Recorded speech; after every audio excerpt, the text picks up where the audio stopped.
આજે ખાસ સામાન્ય સભામાં 101 થી 45 પ્રશ્નો હતા અને વધારે જે ચેક ડેમો રસ્તાઓ એના શિક્ષણમાં જે ઓરડાઓ ખરાબ થઈ ગયા હોય કે કોઈ બાળકોને ક્યાંય અકસ્માત ન થાય તેના માટેના બધા પ્રશ્નો લીધા હતા.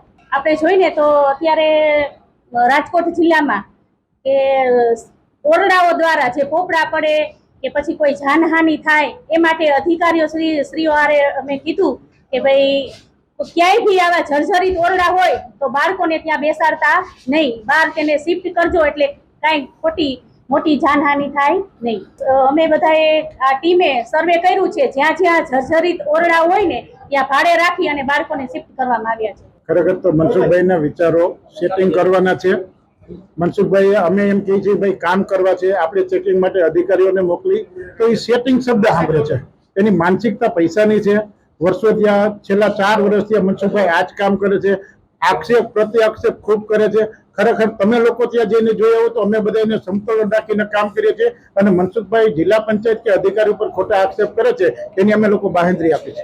ખરેખર એકાદ બે જગ્યાએ કદાચ ફોલ્ટ હશે તો એજન્સીને બ્લેકલિસ્ટ કરવામાં આવશે.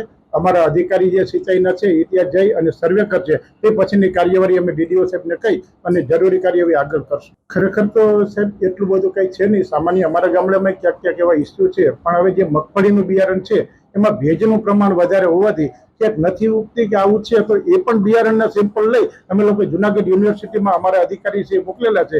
એનો રિપોર્ટ આવ્યા પછી એની પણ કાર્યવાહી આગળ જતા જરૂર હશે ને કરશું.